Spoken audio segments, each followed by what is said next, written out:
Kimot sang adlaw.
Luyas na estudyante.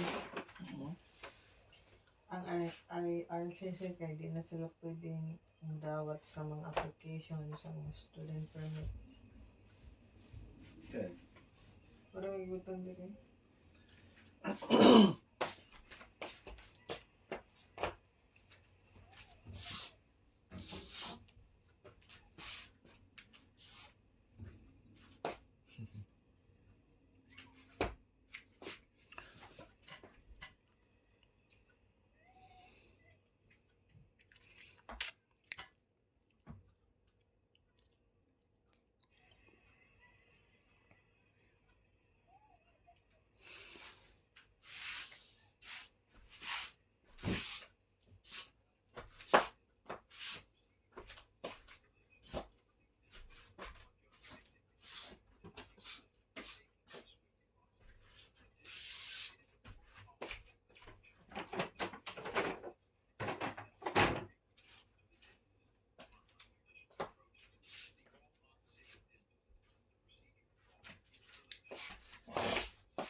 Padung gina siya kuan. Tuasin. Na.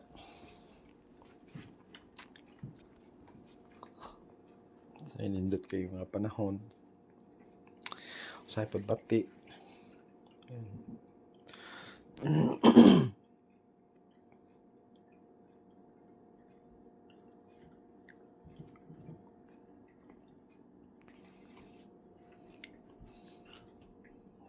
May snow ani nga time. So nagkimot ang ilang panahon na ni. Taligsi.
As early as July, ipinalabas natin dun sa La Nina Alert na ganito ang posibleng magiging senaryo natin bago matapos ang taon.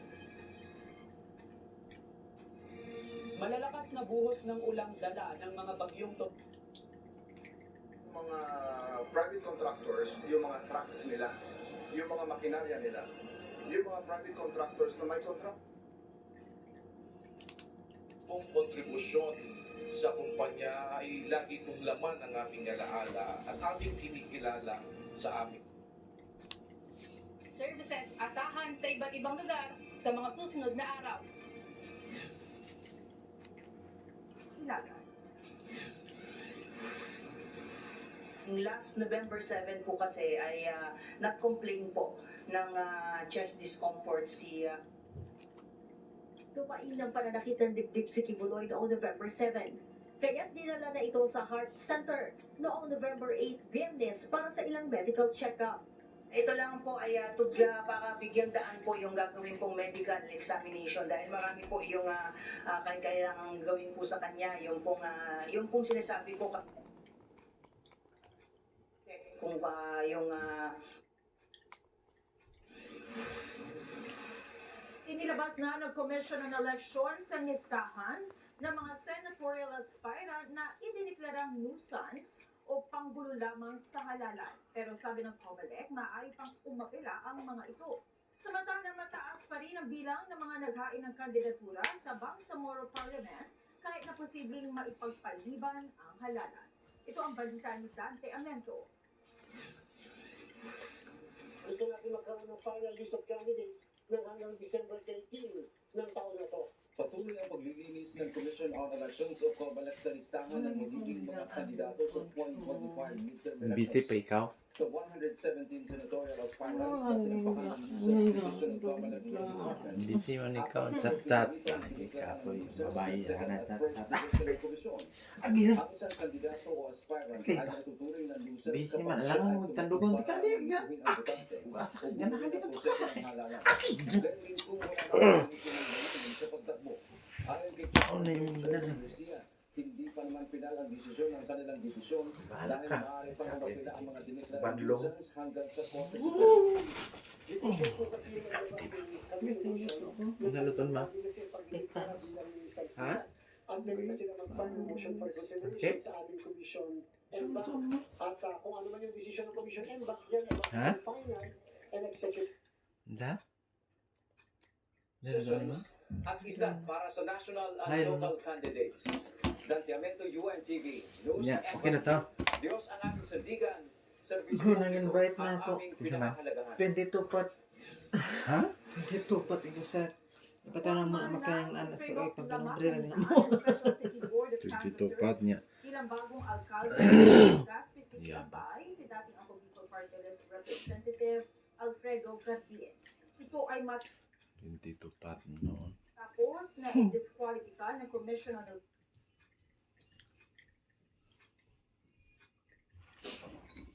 Sabi pala mo makaya na sir. So, kumakan sa anak sir.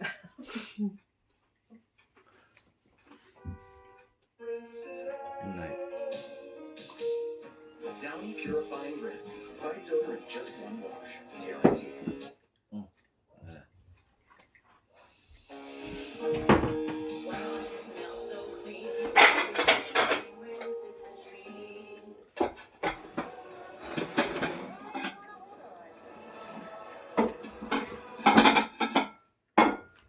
Kung yung mga nandun Kasi man. ay akasta ng mali, ay wala kayo.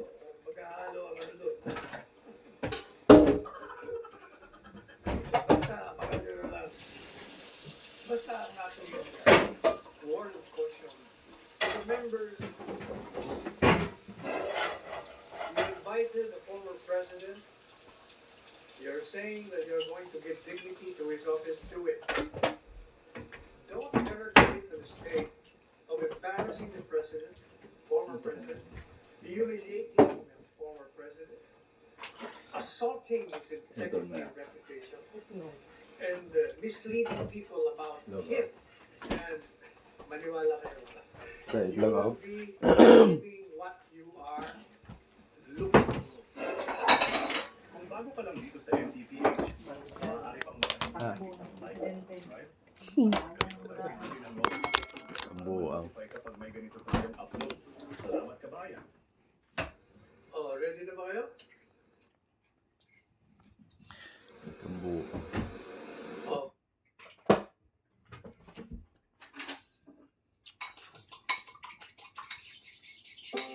I saw you jet.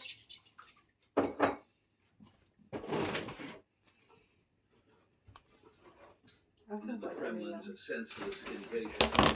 Ah. According to the latest news reaching our bulletin, the Ukrainian army targeted the arms depot where North Korean soldiers who support the invading Russian army are located.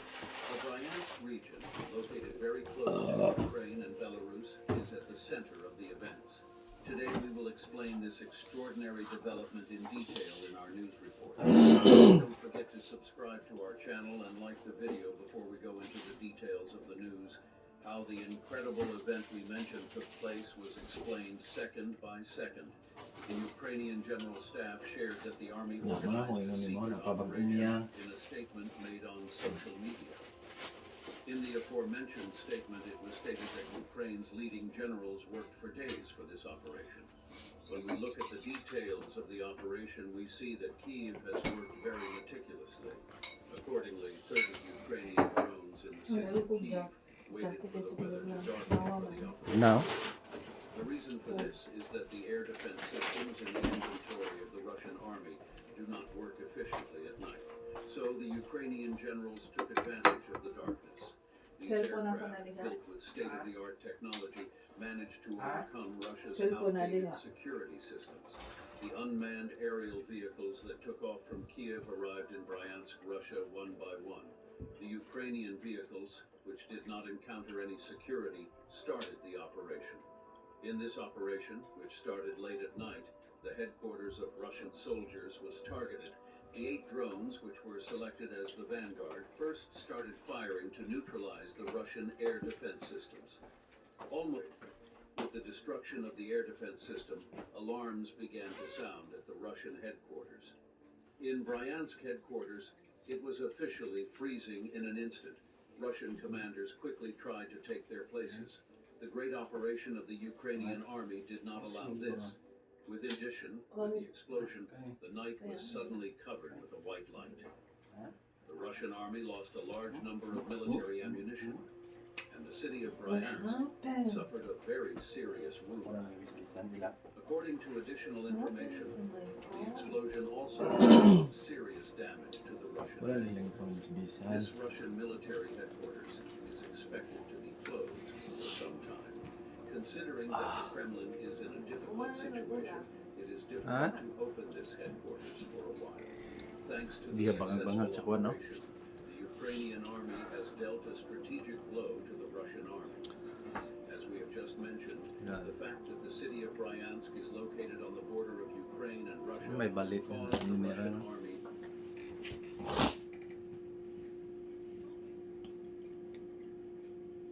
Every day is an opportunity for a friend. Sa simula pa lang ma'am nagsabi na talaga ako na the hearings in the House of Representatives are politically motivated. Unang-una, nagsimula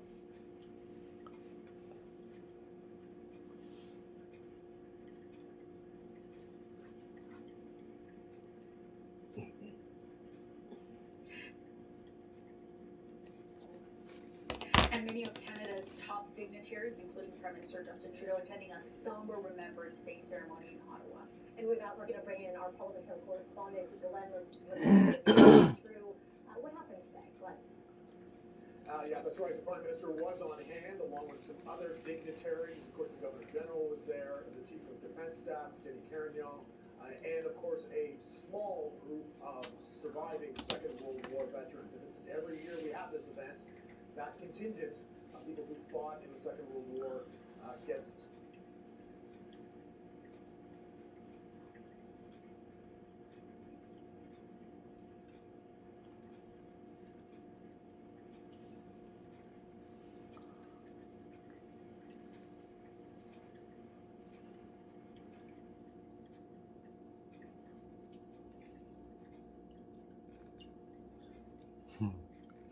Sabihin mo sa kanila nga, nandito na tayo kasi yun ang ano sa akin eh, extrajudicial killing. Marirosos pa ako sa inyo. Ni minsan, napatayin yung kriminal na nakatali dyan unang kaysa. Tell the people now, bago tayo mamatay.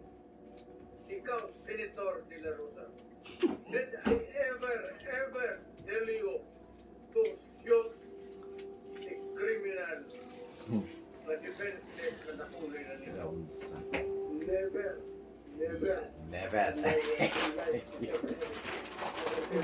Kaya sinabi ba ko sa inyo na isalvage ninyo yung tao? Ang pagkaon mo na pero gina mo never. Mama mo yung yes, you did.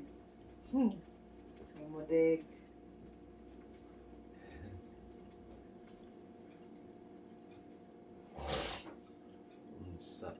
So, unsa ang digong gapon niya? Hindi kong bubutag Philippines, pero digong gapon.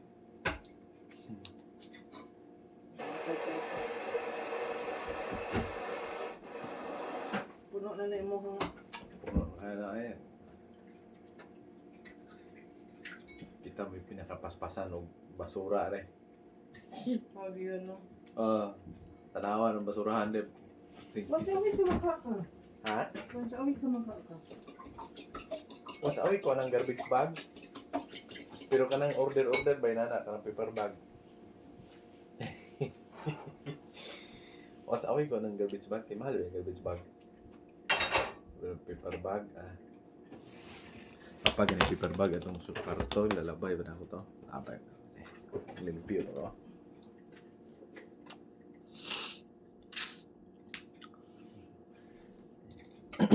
Di mawala ni buhok. Kumantog panilhik. Ito na po.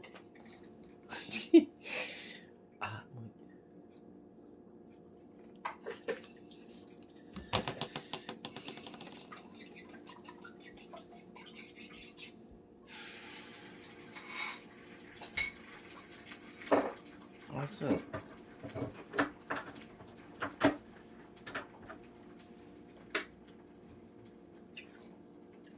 Pagpadulong pa man ini.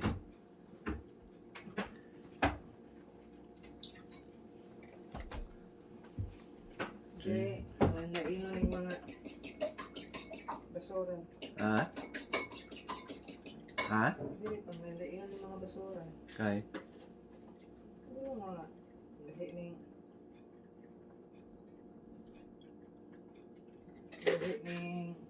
Order? Paper bag? paper bag, lahi ng mga bag, lahi ng mga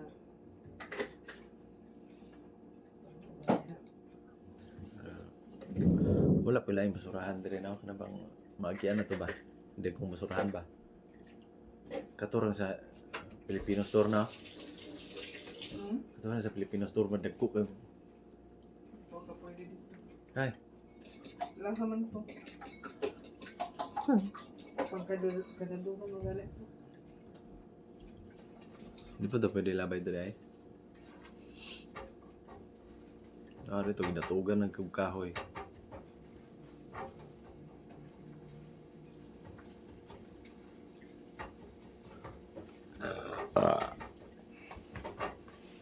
Asa tamator tagbang ka?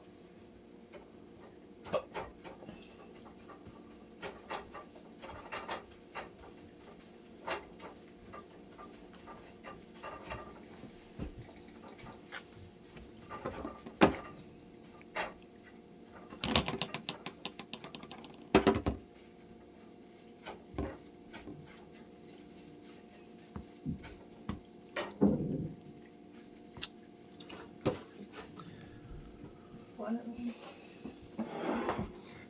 Sabay na ka? Oh. Alin mo nila. Laban sa November 12. 12 na sa? Ano ba yun? 12? Dano siya naman pang abner sa ko. 11. Kabit ko. 12 na dito ron. Kadaon mo ron dito. Alas 13. Submit ron. Submit ka ron. Kaloot ano? Barili ka. Kasi kaya nakasabot na to. Tawagan ko bunta. Basta natin cari. Dali, may pa. Iyahang puro. Ah. Last minute. Sinsa? Ikaw. Hoy. Ayun sa buto, pala na ilaing destination sigil. Yan, nakabalak ka ng barili. Dool mo na. Langan, mamukaw. Tarong, kadlawon pa man. Kasi nga gabi eh. Gahapon na to. Di, gahapon na na. Kung din gahapon. Diba ni anak ka na ko? Gabi eh. Wala. Di, makontak lagi. Ano, bito ko ni mo. Di, makontak. Mau beda tuyo-tuyo. Wala ko niya. Don't you worry.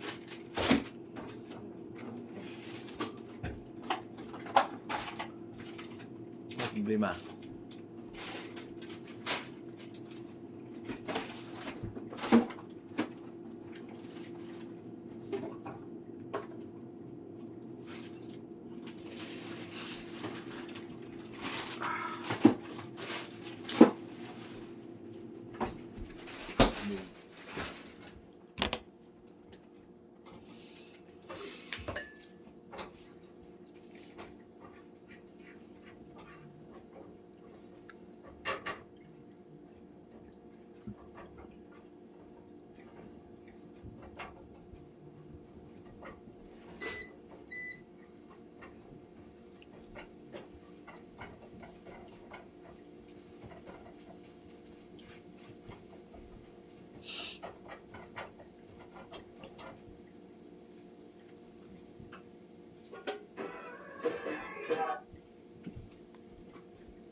Check this out.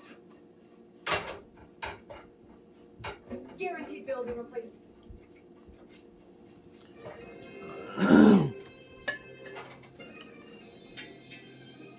Flood control projects ng pamahalaan handang paimbestigahan ni Pangulong Ferdinand Marcos Jr. 13 individual na nawawala sa Calabarzon, hindi pa rin mahanap. 5,500 flood control. 27 opisyal ng Office of the Vice President na Sa una lang. ng Kamara. Yep, Nais resulta, tawagan ang galunop. Committee on Good Government and Public Accountability. Flood control. Yung mata. Territorial Defense Sentro sa isasagawang joint dagat langit lupa military exercise.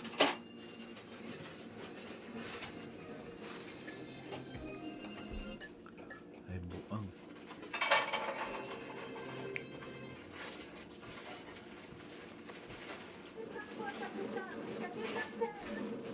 Ano yung gito? Saan ko ini? Laro ko ini illegal dala ba? Ang Land Transportation Office upang matukoy ang pagkakakilanlan o identity ng driver ng SUV na may protocol plate number 7 Sibin na rin butang. dumaan sa EDSA bus Di wagin mo pa tuhan. ang managasa ng traffic law enforcer. Ayon sa Special Action and Intelligence Committee for Transportation o SAIC, nangyari ang insidente bago mag-alas 7 kagabi sa may northbound lane ng Guadalupe Station. Batay sa incident report, pinara ng dalawang SAIC enforcers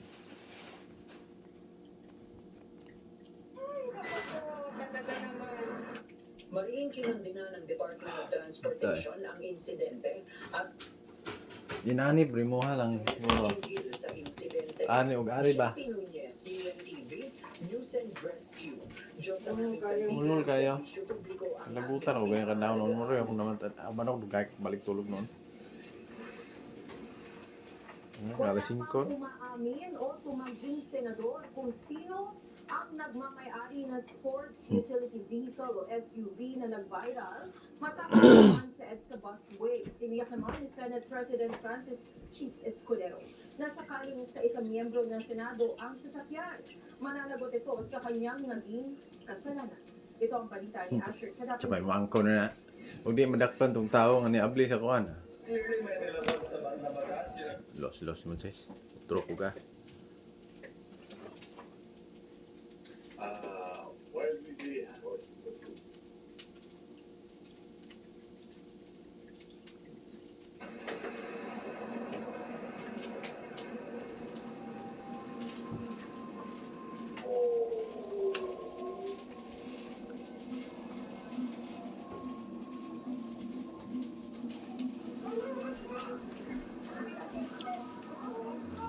Baru dai. Akbar mata.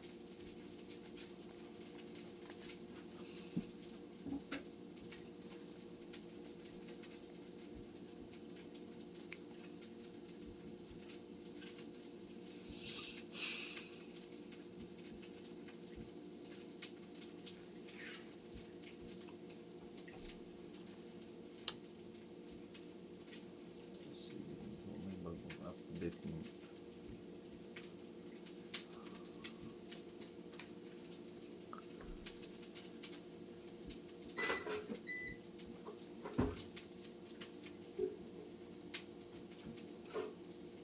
one day at a time. Dismissed Philippine Town Mayor Alice Go and Lucky South 99 Representative Cassandra Leong respond to the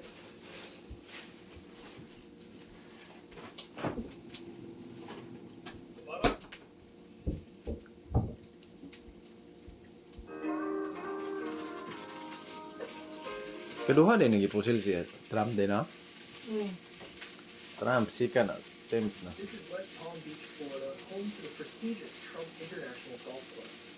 Nestled just minutes away Bukan from the ngawagin no. beaches of the Di mano? Atlantic Ocean. This exclusive private club offers its members world-class amenities, including 27 holes of championship golf. Now let's examine the positions of Mr. Donald Trump and the shooter. Currently, Mr. Trump is positioned at the Boss. fifth hole, while the shooter was reportedly waiting behind the chain-link fences in close proximity. Based on the analysis, Trump was approximately 300 to 500 yards away from the gunman at the time, which is approximately Hindi gitu siya kuan, professional. No?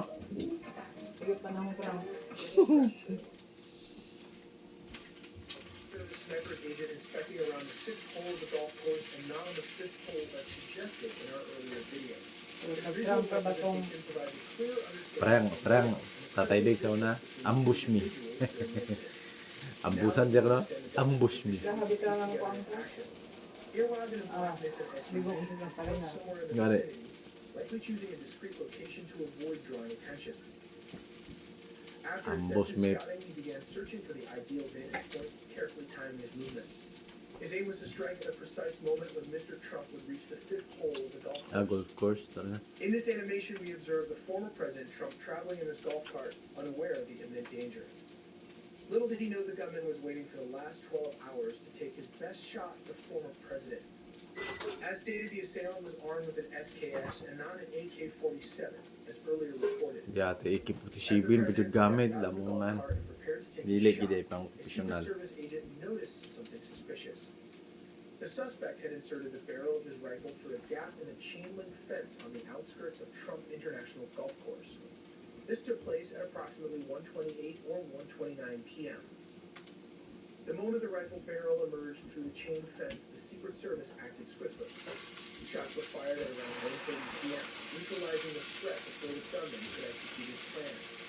The suspect, identified as Ryan Wesley intended to create shock and awe, capturing the entire incident on his GoPro camera. His objective was to sow division among the American people and potentially incite a civil war. Upon inspecting the sniper's location, investigators discovered 2 bags and a ceramic tile, items that may have been part of his setup or escape plan. As soon as the Secret Service agent fired at the suspect, he fled the scene. The suspect likely escaped using the same black Nissan SUV he arrived in, leaving behind the weapon and other items in his haste. It is believed that he fled via Kentucky Street in West Palm Beach, managing to evade immediate capture. He drove for approximately 30 minutes, attempting to distance himself from the scene. Eventually, law enforcement tracked him down on Highway I-95, where he was arrested and taken into custody without further incident. The swift coordination between agencies ensured that the suspect could not get far before being apprehended. Using the July assassination attempt as a case study, let's examine how they work. As stated, the Secret Service has a detail of around 20 to 30 agents for ex-presidents like Donald Trump. But this number can fluctuate depending on Ambush me. closest to the principal, in this case Trump, are teams of around 5 to 7 highly trained Secret Service agents. In the 100-foot radius, that is the middle perimeter, there's usually a mix of Secret Service and local law enforcement. An armored SUV or limousine is also on standby within this middle perimeter, covering portions of the motorcade and any pre-event screening. In the outer perimeter, security largely falls to local law enforcement officers. In Butler, the building the shooter climbed was technically outside of the rally venue, but the Secret Service it fell through the cracks, which still falls to the Secret Service because it means nobody checked to ensure the plan was implemented correctly. But before we move ahead, let's map out the basic positions of all the parties involved. First, we have the former president's podium, and just beside him are 3 bleachers where a selected audience is seated. Behind them is the smaller room, to be divided into north and south positions, located on 2 buildings. Sniper Team North is located on the first building, while on the third building you can find Sniper Team South. Almost sandwiched in between are these trees, which provided some cover from the Secret Service Sniper Team North. Finally, we have the shooter, who climbs from one of those ladders and selected his position to take out his target. This is what the shooter is likely using. An AR-15 semi-automatic rifle. When ready, he squeezes the trigger, firing 3 bullets in a controlled manner. Let's map out each of the bullets in detail. Out of the 3 bullets fired, the first bullet hit Mr. Trump in the ear. This is the same round that also hit 2 audience members in bleacher 3, rendering one of them in critical conditions. Critical. Let's move the camera to a top angle to show the line along which the bullet traveled. Next, 2 more bullets were fired. One of them hit a tractor, and the other is a makeshift array for speakers. These rounds also hit a hydraulic lever, causing it to barrier. Ha? The last 5 shots were probably fired in semi-automatic. Oh man. One of these bullets sadly hit an attendee, and our condolences go out his family. In total, around 7 to 8 bullets were likely fired by the shooter. Here's a map of all the bullets fired to help you understand better. Everybody was complaining about the Secret Service sniper for taking 2 minutes to take out the shooter.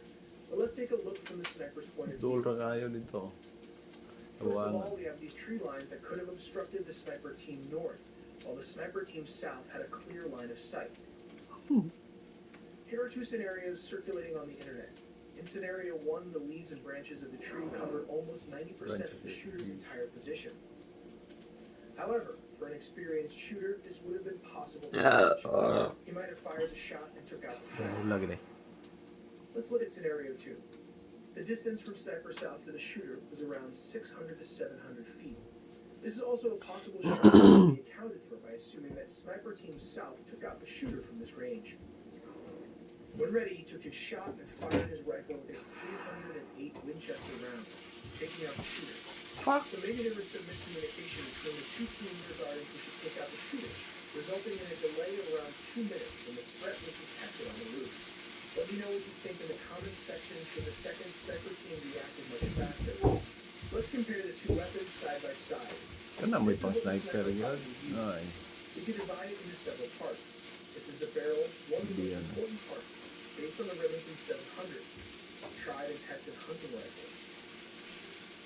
The scope and handle of the back, also called stock, can be configured according to your needs.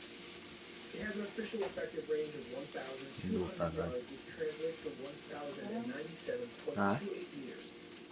It is capable of making longer shots. As is based on the Remington 700, it can fire .308 Winchester Magnum rounds and can also be mated with a 5-round magazine feed.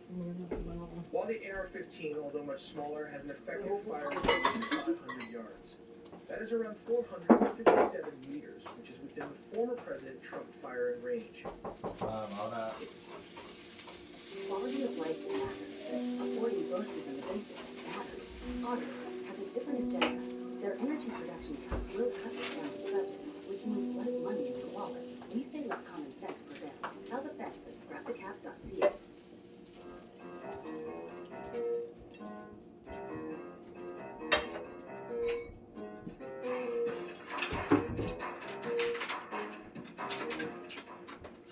Use a .223 Winchester bullet. Although highly effective, the sniper round is much larger and heavier. The advantage of having heavier bullets is a higher ballistic coefficient and greater penetration and velocity compared to the lightweight bullet as shown in this animation. At around 530 Crooks was first identified as a person of interest, and 530 Crooks was spotted with a rangefinder. 552 Crooks was spotted on the roof by the Secret Service. As stated, the gunman was positioned outside the rally venue, approximately 400 to 500 feet away from where Trump was speaking. As discussed, the police sniper was located at this position. They were then alerted and started aiming at the suspected shooter. When ready to bolt action, the bullet traveled a range of around 600 to 700 feet. However, this weapon can inflict damage at a range of around 1,200 to 1,300 yards. This is well beyond the shooter's 500 feet limit. From the top angle, this is what it looks like when you're playing how the bullet missed Mr. Trump as he moved his head at the last millisecond. Interestingly, this bullet would have hit the former president and his head had been turned towards the audience as shown here in this visualization. At this moment, Trump remains low to the ground surrounded by agents, who could be heard on the rally microphone